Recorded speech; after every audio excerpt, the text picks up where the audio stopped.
Hey budget gardeners, Vita Loca here. Join me today as we talk about plant propagation. So let's go.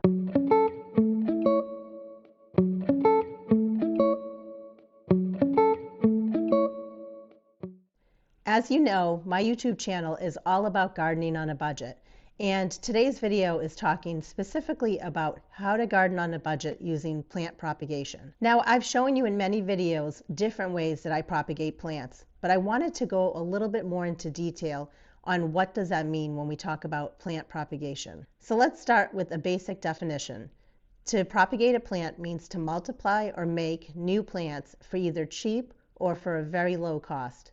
The two main ways that you can propagate plants is either through seed or through vegetative propagation. Seed propagation is a method of creating new plants by growing them from seed. Now, these are seeds that you could have bought, but they also can be seeds that you've collected. I really like to collect and save my own seeds. You can really save a lot of money if you do that. And if you are going to collect your own seeds, make sure you're collecting your seeds from open pollinated or heirloom plants. And this is especially true if you want to create plants that are identical to the parent plant. However, if you want to just experiment and have fun, by all means, you can collect seeds from hybrid plants. Just know that those plants that get created will not look like the parent plant. There are a lot of ways that you can create plants from seed. One of the most common ways is starting your seeds indoors. With this method, you're germinating seeds in trays or pots in a controlled environment with the intent of eventually transplanting those plants outdoors. Another method for starting your seeds is a method called seed stratification. With this method, you're exposing the seeds to cold temperatures to basically mimic their natural environment as they would have it outdoors. And those are conditions that are necessary for certain seeds to germinate. And you can achieve this a number of ways. You can put the seeds in your refrigerator, your freezer, or you can even put them outside. The way I like to do it is called the winter sowing method. Another method for propagating plants from seed is called direct sowing. And with this method, you're planting the seeds directly in the ground, either in a location where they're going to be permanently or with the intent of transplanting them somewhere else in your yard. And then a final method that you can use to get your seeds to sprout is called the paper towel germination method. In fact, I used to do that quite a bit, especially when my kids were little. It was so much fun to see seeds germinating and sprouting and just showing them the whole process. And with this method, you're placing the seeds between damp paper towels and you're monitoring the progress of your seeds for germination. And then you would eventually take those sprouted seeds and then you would put them in soil in some sort of a pot or container so that those plants could grow on. Okay, so we've talked a lot about seed propagation. The next method is called vegetative propagation. This first method you might be very familiar with. It's called division. This technique involves separating a mature plant into smaller plants, with each section having its own roots. There are so many different plants that you can divide. The first plant that I love to divide in my garden are my perennials. Almost every perennial that I can grow in my yard, I've been able to divide successfully. But it doesn't stop there. There are actually a lot of other things that you can divide, and the method might be a little different for each one. The first one I can think of are bulbs. So like my spring bulbs, my daffodils, my tulips, I love being able to divide those plants year after year in order to increase my stock in my yard. And then there are corms, like the corms of gladiolus, ranunculus, as well as crocus. You can absolutely divide those corms as well. And for tubers, there are a lot of plants that you can divide. The first one that comes to mind are dahlias, but the same applies with caladium as well as begonia tubers. You can definitely divide those as well. There are a lot of plants that have rhizomes.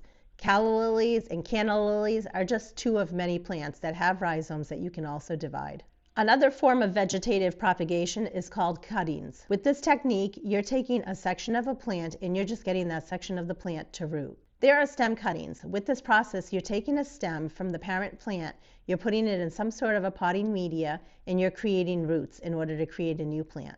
You can do this with hardwood cuttings, which are usually taken from dormant plants during the fall or winter months. In fact, I have a video that shows you all about different plants that you can take hardwood cuttings from. I'll put a link to that video down in the description below. There are softwood cuttings that you can take in the spring or the early summer months, and then there are semi-hardwood cuttings that you can take in the late summer to early fall months. This next method I've never tried, but I'm going to be experimenting with it this year, and it's called taking root cuttings. And that process involves taking the roots from a plant and creating new plants from those roots. You can take root cuttings from fleshy root perennials. Some of those perennials include sea holly or eryngium, butterfly weed, poppies, Japanese anemone, or the Pasquet flower. The next type of cutting that you can take is called a water cutting. That involves cutting a plant's stems or leaves, placing them in water in order to create new plants. I've had a lot of success doing this method with impatiens, coleus, as well as begonias. However, you can also do this process with a number of other plants, including houseplants. Leaf cuttings involves taking the leaf from a parent plant and putting it in soil in order to create roots and get new plants that way.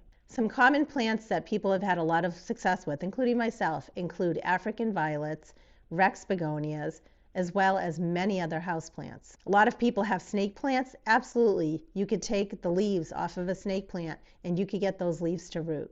The next type of cutting is called basal cuttings. That involves taking stem cuttings from the base of a plant during the early spring months. And this is definitely one I'm going to be doing a lot of this year, and I'll be making a lot of videos showing you my process. Some of the plants that you can take basal cuttings from include dahlias, lupin, sedum, delphinium, chrysanthemum, tall phlox, as well as aster. The next two methods I'm not that familiar with when it comes to cuttings. There are eye cuttings, and what that involves is taking a stem section with a bud or an eye to create a new plant. And then the final type of cutting that you can take is called a leaf bud cutting. This is usually made up of a leaf, a bud, as well as a stem. The next way you can propagate plants is called grafting. It involves taking parts from different plants, combining them together to create a new plant. There are so many different ways that you can actually graft your plants, but the most common type of plant that people have grafted usually involves different types of fruit trees. The final way that you can propagate plants is by something called layering. Layering is basically taking a branch or a stem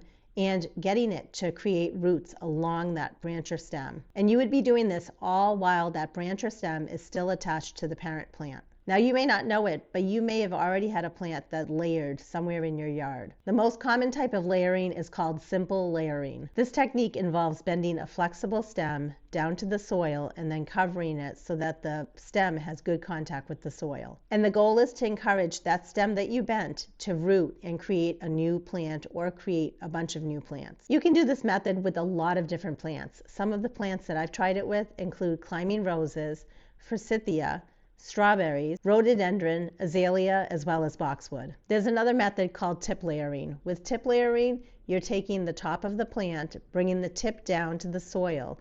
You're covering the tip.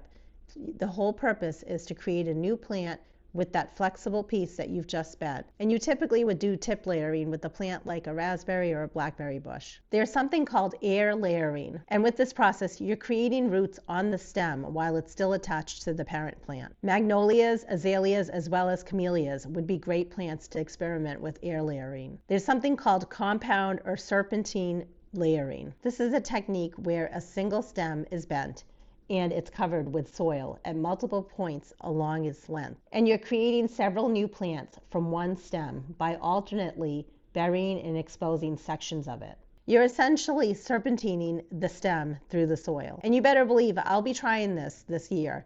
It's great with certain vines such as wisteria or clematis. And then the final type of layering that you can try is called mound layering. It's a technique where the plant's stems are cut back close to the ground during the dormant season, and then new shoots grow from the base and are then covered with soil to encourage root development. You're basically creating new plants from that one single parent plant. Some plants that you can try layering using the mounding method would include spirea, quince, or cotoneaster. And there you have it. There are so many different ways that you can propagate plants.